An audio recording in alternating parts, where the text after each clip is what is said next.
Welcome back to my channel. Now, something a bit different.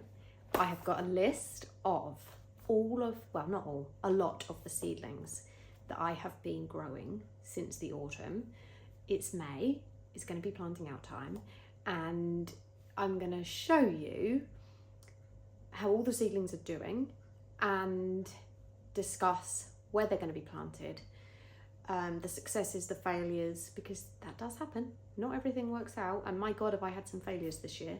So yeah, I thought it'd be a good opportunity to catch up on seedlings, have a look at what's in the greenhouse, and yeah, get ready for the big plant out. Now, when you are growing from seed, the one thing which you cannot control, and the thing which has the biggest impact on the success of your seedlings, is the weather.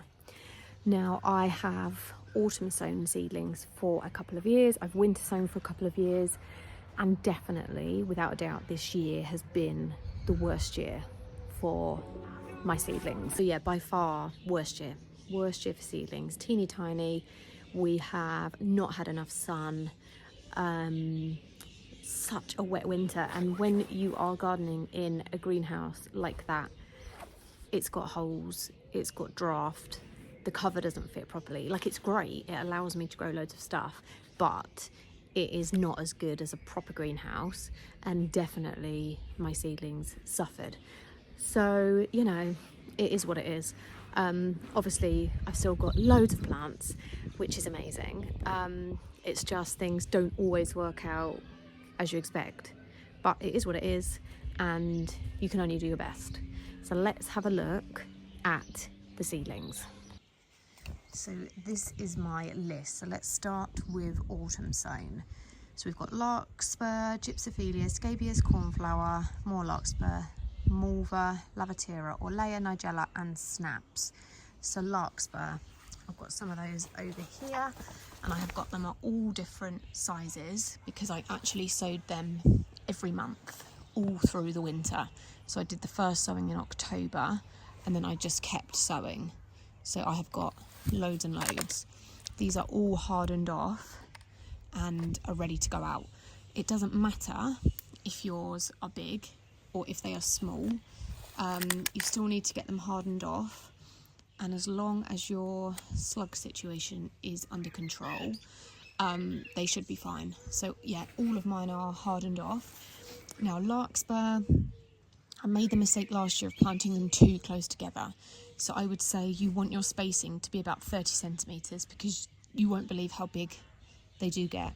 So definitely give yourself enough space. It is going to get really big and it will have multiple stems. And this is a seedling that you do not pinch out. You don't have to pinch them. So that is Larkspur. And I've actually got more over here. I've got another tray there. I think they might be, actually no, I've got one smaller than that. So yeah, that's Larkspur. Gypsophilia, complete disaster. I lost all my autumn sown. I think I might have sown another batch, maybe, can't remember. Yeah, so basically I failed. I'm writing those off. Scabious, I have already planted some of those out, and I've got another tray here to be planted out. So Scabious are fantastic, and you do pinch these out. So you'll see where I pinched, and then it's already starting to branch. So you pinch above 2 pairs of leaves, roughly. So count your pairs of leaves, and then literally just snip the top off. That one looks, oh yeah, this is a good example to show you. So I pinched that one there, and you can see really how nice and bushy that one's got. So that's, and there, pinched there, and it's really bushy. So you get a lot more stems and a lot more flowers. So that is them, and I've already planted some of these in the border. Where's my notebook gone? Dropped it on the wet grass, that's good. Cornflowers. Ha ha ha, cornflowers, what a joke. Worst year for cornflowers ever. I have 4 very ropey cornflower plants. This is my offering for 2024. which is extremely pathetic. They are normally well ahead of this and about to flower. So I have pinched, you can see in there. Can you see? And then you get multiple stems come off of a cornflower. So it's definitely worth pinching them. They're kind of tricky to know where to pinch. So kind of just, yeah, about that far. Just kind of grab it and pinch it. So God knows what they're going to be like. But yeah, they were terrible. So not a good one. I've put 4 in a pot. I will add bamboo and string if they ever actually grow. I haven't added any supports yet because I'm very sceptical about how they'll do. But yeah, I mean, I actually could direct sow a few more seeds. We still have got time. They'll flower a lot later in the season, but you could still sow some more if you wanted. So yeah, that's cornflower. More larkspur, we've done that. Malva, right, this is a great one because this too has been a disaster. Not due to the weather, not due to anything I've done, but because, let me show you, they have got rust, which is this sort of yellow, spotty fungal disease. Now, I grew Malva last year and had no problem with rust. I grew the exact same variety. This year, they've all got rust. I have no idea why. They don't look great. These will not be being planted in the garden. I just don't think it's worth it. I think rust can spread maybe to other plants. They don't look great, so I'm just accepting that that's been a failure. I have tried removing every single leaf that had rust on, but the new leaves that come through just get rust again. Although that tiny one hasn't. I don't know, maybe I could try it again. But anyway, they look awful. They are not being planted, and I'm just accepting that that's what's happened. But these, if yours are okay, they can be hardened off and planted up. Lavatera, I'll show you them in a minute. Orlaya, I will show you them in a minute. Nigella, that's a good question with Nigella, because randomly I've got one here, but I don't know where the others are. I don't believe I can only have one. And also, were they not white Nigella? Why is mine purple? So anyway, could that be? I don't know. Snapdragons. The snaps were good. My autumn snaps have been incredible. Let me lift you one of these so you can see how good they are. Wow, look at that. This is why autumn sowing snaps can be amazing. And don't let a bad year put you off autumn sowing, because it could be that next time you try, it's the best thing you ever do. Now, I have put some of these already in my borders, but these are going to be grown in a container. I wanted to show you what the roots look like. These are well ready to be planted. So snaps, you pinch, and then that promotes them to branch, and you get all these multiple stems. So you pinch at 2 leaves. So yeah, loads of snaps. So that, I mean, that's been a huge success. I'm really pleased about that. Let's quickly whiz round to the other garden, and I will show you my Orlaya and my Lavatera. Look at the wisteria. I'll show you the wisteria on the way round. Absolutely stunning. I did have my washing out, then it rained, and I had to run with the washing back in. Right, so Lavatera. Let me find you some. Here we go. 1, 2, 3, 4, 5. I think I ended up with 12. Now, Lavatera are going to be great towards the back or the middle, but probably not one for the front because they'll get quite big. And I think this one's got flower buds coming, which is amazing. So I've never grown Lavatera before, but I knew that I wanted lots, and I have consistently planted them all throughout the border. So I've got one there, I've got one there, I've got one there, I've got one over there, and actually it looks like that might have rust or something going on, so I'm going to take those leaves off. So yeah, that is Lavatera. And with all of your seedlings that you're growing, they can either be planted in your borders or in pots. I don't really know how big they're going to get, the Lavatera, but I would guess you would probably want 1 per 30 centimetre pot. Maybe 2 at an absolute pinch, but yeah, probably 1 would be better. And then here are my Orlaya, which I've planted out. Again, I have kind of planted them throughout my border, kind of middle. I've got them all the way around. And then you can see my Snapdragons as well. That one's even got a flower bud coming. So they are kind of towards the front. So any seedlings that I grow in any of my grow-alongs, they all fill in gaps. And I absolutely love, that's just the style of garden that I like, to have my core perennials, which are all in there doing their thing. But for me, filling in the gaps with annuals is just what I love to do. I love them to be packed full. Often the things that I grow are just bee magnets, so it just works so well to mix it up and add lots of different variety into my borders. It's just, yeah, the best thing ever, and I love it. So yeah, lots of, and in fact there's an Orlaya. I can see the foliage, that's an Orlaya, that's a Larkspur, another Orlaya. So yeah, you can see they're just all around.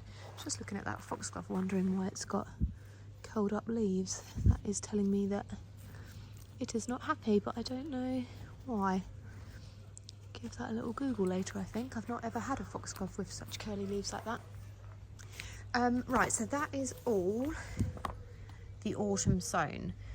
So none of anything else is out here yet. So let's head back. I was just seeing if there's anything else. No, that's definitely that. So let's talk about winter. So we started sowing these in January. So Chrysanthemum daisies, annual Phlox, Achillea marshmallow, Aster, can't remember the name of the variety off the top of my head, Cobaea, Gaura, Verbena, Bampton, Mesembryanthemum daisies, can't pronounce that, and Erigeron. Now, due to the lack of sun we have had this spring, these are very mixed with how these have done. So let's start with Chrysanthemum, which are here. And actually, since we've had sun the last couple of weeks, like the odd bit of sun, they actually have put on a little bit of growth, and I can see I've got a flower bud coming, which is great. I don't know if I need to pinch them or not. I've never grown these before, so I shall do a bit of research and let you know what my findings are. I will write all this down for everyone as well to let you know how many to plant and stuff like that. So yeah, your spacing and stuff. But just remember, on your seed packet it will tell you the spread, the height and the spread. So the height will tell you where to plant it in your border. You know, if it's small, it's going to be at the front, really tall, going to be at the back, and the spread tells you the width that something's going to get. So that gives you an idea of how close to plant things. So yeah, that's the chrysanthemums. These are the mesembryanthemums, which is another kind of daisy style. I have never grown a seedling that looks like this. Can you see they almost look wet? They're very, very unusual. They sort of feel like a succulent. They're like a little bit sticky. Oh God, way too much water in there. Should not have left that. They don't need to be in there while they're out here. Pinching, I don't know about pinching of those either, so like I said, I'll double check that one too. So yeah, that's both the daisies, but up until recently they were teeny tiny. But I did still like doing them in the winter because I do love winter sowing stuff. It gives you a great focus, but also it meant I didn't have to worry about sowing those 10 varieties that I had on the go. So that was quite a good feeling. Then Asters, I think these are the Asters from the winter grow along. They're looking pretty good. They have been hardening off for a good few days now. You can see they've got a good wobble. The stem is nice and strong. I've got some over there which are a little bit weaker, but overall I'm really pleased with them. So they look good. Let me just get my list back. So that's Chrysanthemum, Phlox. I just thought of another one which is not on here. Salvia. We had Salvia in a grow along. Was that winter as well? Yeah, I think it was. That's my Salvia, which look a semi-decent size. They look all right. They're not great, but they'll be fun. They'll be absolutely fun. So yeah, that's that. Phlox. I think my Phlox are in here. Now, Phlox took a little bit of time to get going. Germination wasn't the easiest. And yeah, they just took a while, but I'm now left with these big Phlox, and they look almost like this tray is too shallow for them. Some of them look upright, but some of them look a bit droopy. So I think maybe they're nearly ready to plant out. I don't really know. I probably need to start hardening them off, but I just can't do it while the weather is a bit windy and not great. So I'll give them a little bit of time. I think I'm not going to rush to do them yet. Oh, these were some more Aster and Salvia. Yeah, definitely these were, I'm sure these were winter sown Salvias. Again, that's a little bit wet. And Asters that definitely need potting on. So yeah, they're okay. And the Salvia is perennial, so that's always a good one to grow in the winter. Right, let's have a look at what else. Phlox, Achillea. Oh God, Achillea. I mean, they literally were microscopic until a few weeks ago, when I then was like, okay, they might actually be all right. So I have given these a couple of liquid tomato feeds, which definitely has given them a boost. But the tray that I thinned them out from, where is that tray? I literally saw it. Maybe I got rid of it. Ah, here. So these were from the same tray. These are just the ones that I haven't thinned out yet. So if I thinned them out, put them in fresh compost, gave them a feed, they would probably grow a little bit more. But I don't need any more than 12, so I might give them to a friend to do that with, because I don't need any more. So yeah, that goes to show you the size difference. So those ones have been potted on, these ones have just been left, but exactly the same time. Oh, Gaura. Gaura's on my list. Gaura has been so slow. So slow. Some people have got massive Gaura, but I feel like mine's only just started to get going, really. I've got good roots. Definitely these could do with being potted on in fresh compost, that's for sure. So that is a priority to get those done. But yeah, they've been slow. Erigeron. I don't know if these will flower this year, unless they suddenly have some sort of mega growth spurt, which could happen. I'm going to persevere because Erigeron is a perennial. Obviously 4 of them look significantly bigger. These ones are microscopic. But then I did also grow creeping thyme last year and never believed that that would ever grow into a perennial plant. And by the end of May, I was shocked. So I'm not going to lose hope. but that is what mine look like. So when people are talking about planting their Erigeron in the garden, I'm like, yeah, I'm not there yet. So yeah, we persevere. What else have we got? I think that's everything. Oh, Cobaea. Cobaea's a bit of a sore subject. Now, some of your Cobaea, if you did the grow along, are mental. I'm talking you've got them inside your house. They are climbing up your curtains, enormous. This is the only one of mine, which kind of looks okay. My others, I mean, that doesn't even look alive. It looks like I'm just looking after a dead plant. And oh, I was just going to say this one looks just as bad, but I can actually see some new growth coming on that one. But yeah, really poor, really poor. So I'm a bit disappointed about that, but nothing I can do. It is what it is. Yeah, we move on. Anyway, let's go with spring. So lots of my spring stuff is hardening off. So let's move over here. Actually, just going to put my notepad down for a minute.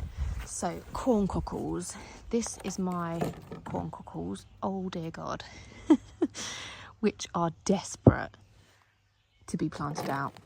They have started going yellow. Like, that is a sign. Sort me out. I'm desperate here, girl. So these, yeah, these, I can't even be bothered to pot them up. They've been out here hardening off for ages. They're just going to go straight in my border. Yeah, I'm not faffing around with that. But yeah, that is like bad plant mum. So yeah, that's my corncockles.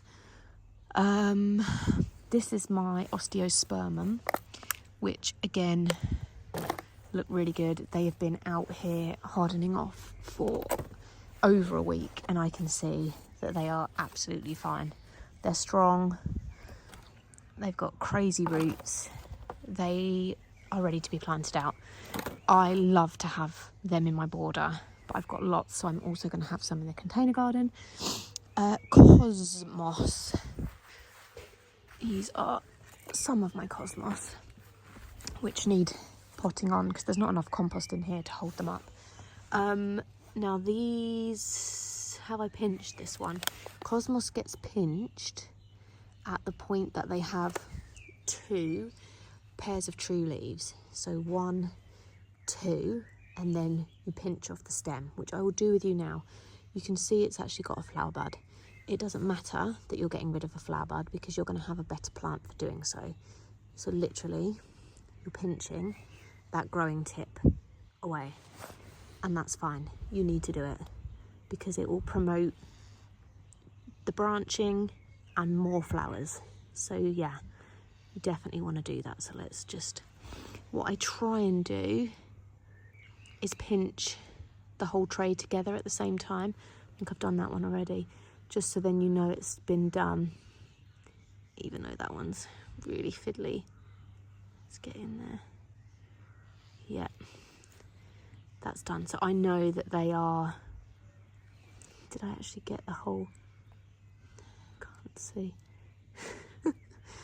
Sometimes pinching is fiddly. Yeah, there we go, that's all pinched out. I don't know if I've got any others to show you. I think I have actually. I've got another embarrassing tray of neglected ones right here. Cosmos. I think they might be Purity. I just haven't got round to doing it, but these are literally crying for attention. So that is on my to-do list. I've also got a good example of one here to show you. Can you see how much bushier that one is than the one I just showed you? And if we look in here, I pinched it right in there. Can you see that? And then it's got 2 branches. So that's going to be loads more flowers. And I have also pinched that. Oh my God. This is why these need to go out. I'm just like tipping everything. That one has been pinched. That's branching. That's fine. Oh, that's a really good example to show you the branching. See, it's pinched. And you can see the branches either side. So yeah, Cosmos are fine. I actually did a bit of last minute sowing as well because I found a seed packet with a different variety that I hadn't done. and I was like, oh, I want that one. So I've sown more. Right, so that's Cosmos. Let's have a look at the list. Osteospermum. Right, Calendula and Bunnytails. Let's go on. Oh, here's Calendula. This is Calendula Snow Princess. This has been hardening off for, again, like over a week. These are absolutely fine. Calendula are really hardy, so they are ready to go out. I just need to decide where they're going to go, and I actually think I'm going to put them in a planter up there somewhere. So yeah, I just need to get them out. Bunnytails. Here are some bunnytails. Now, these bunnytails I thinned out individually, but lots of people, I asked for some advice on bunnytails because I've not grown them before. Lots of people said to me that you don't have to thin them out individually like that, and you can just plant them as a clump. So yeah, it's up to you whether you do them individual or a clump, and I'm doing my bunnytails in a pot, and I'm going to fill my pot with loads of them. So I'll probably do all of that in a 30 centimetre pot to have a nice full pot of them. So yeah, that is them. Dahlia, Snaps, Rudbeckia, Poppy. Right, Rudbeckia is here. They look okay. They got good roots. Again, we just need some sun. Once they're hardened off, they will be fine to go in the borders or to be planted up in pots. So yeah, they are fine. What was the other one? Poppy, Snaps and Dahlia. Right, Dahlia, I've got some Bishop's Children Dahlia here, hardening off. They have been pinched, you can see that, and that will promote them to be a bit more chunky and not so spindly. So that's my Dahlia. Then, what was the other thing? Oh, Snaps. So these are Ben's Snaps, which we thinned out together. These are my Snaps, which I have not thinned out. I have done nothing with them. I mean, you can see they're kind of like naturally thinning themselves out, so it's a bit like survival of the fittest, and some are just storming through. So yeah, I mean, it is what it is. I just haven't had time to do them all. So yeah, Snaps, yeah, they're fine. They're great. That's more Bishop's Children Dahlia that need potting on. And again, you can see where I pinched and then where they've branched. Oh yeah, more Larkspur down there that I neglected. And I think, I'm just looking around, I think that's it. That is it. Let me just double check my list, check I've not missed any. Oh, Poppy. Poppy.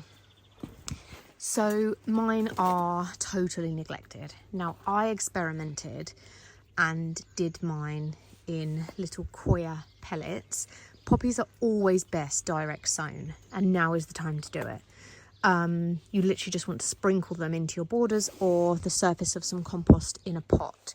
Now, I looked at these the other day to check why they're yellow, and I was shocked at what the root system looked like. Look at that.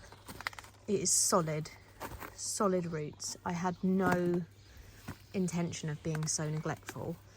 They don't like their roots being disturbed, so it's not going to end well. But what I'm actually going to do is cut them into, I think I'm going to cut it into quarters, and I'm just going to plant the quarter in my border and hope for the best and hope that I get something, because it's my own fault for neglecting them. And I'm going to experiment. Oh my god, a fly has just landed on my glasses. Was that a fly or was that a wasp? I don't even know. So yeah, I'm going to experiment with direct sowing some as well. So that is everything from the grow-alongs. I mean, I've got lots of other seeds in here too, loads in fact. But yeah, that is everything from the grow-alongs.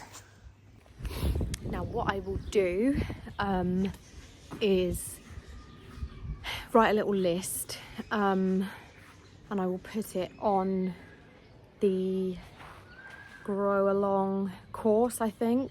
Yeah, that's probably the best thing for me to do. I'll just write it all down so that you can see exactly where to plant them. So that is it. That's all the seedlings from my grow alongs. The next thing you have to decide is whether you're going to plant them in the border or whether you're going to plant them in pots. So when you are planting out, you just need to look at the height and the spread, which will be on your seed packet, and that will give you all the information you need to know about planting them out. So the height will tell you where in the border it needs to go. If it's tall, it's got to go at the back. If it's a small variety, it's going to go at the front. And then in pots, you need to pay attention to the spread, which is the width it's going to get. So if something is going to spread to 30 centimetres and you've got a 30 centimetre pot, I would probably cram in 2, maybe 3 for a really full pot. But if something's only got a spread of 10 centimetres or 15 centimetres, you could squeeze in 6. Just play around. You can be creative, you can experiment. That's kind of the best thing, to just try different things. I always like to overplant things because I like my pots to look really full. And then in your borders, I think it always looks best to plant things in multiples. So whether it's cornflowers, corncockles, plant them in groups of 3 or 5 so that they stand out a little bit. Same with the larkspur. I like to plant mine in 3s so that I've got 3 in one area. Some things might need a little bit of support, so having them close together just means you can stick a small bamboo cane between the 3 and then just use string to kind of tie them up. That works really well. And that's it. That's all you need to know. And then we just have to wait for them to flower. It's as easy as that. So I hope that you found that helpful. And I can't believe we're in May. I can't believe the seed sowing's done. And we are almost at the point of having the first flowers from things, which is super exciting. Thanks for watching. Don't forget to subscribe to my channel if you'd like to see more of what is going on in my garden. Hit the subscribe button and make sure that you tap the bell to be notified of more videos when they land. And I will see you again soon.